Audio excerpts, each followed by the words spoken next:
আসসালামু আলাইকুম ওয়া রাহমাতুল্লাহি ওয়া বারাকাতুহু।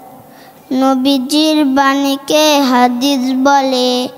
1 নম্বর হাদিস শরীফ, আকলিস দিনাকা ইয়াকফিকাল আমালুল কলিল।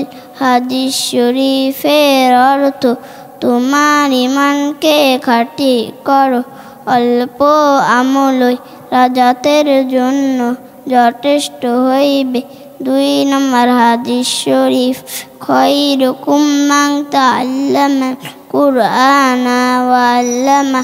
হাদিস শরীফের অর্থ, তোমাদের মধ্যে সর্বোত্তম ওই ব্যক্তি যিনি কোরআন হাদিস শিক্ষা করেন এবং অপরকে শিক্ষা দেন।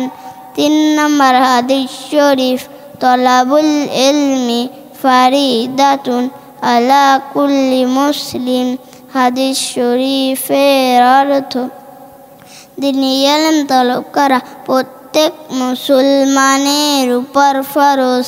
4 নম্বর হাদিস শরীফ, আত-তুহুরু শাতরুল ঈমান।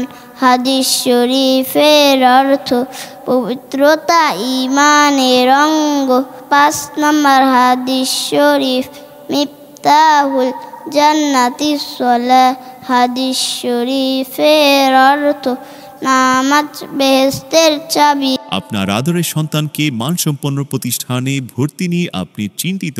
সীমিত আসনে আমরা এখনো ভর্তি দিচ্ছি, তাই আজই যোগাযোগ করুন।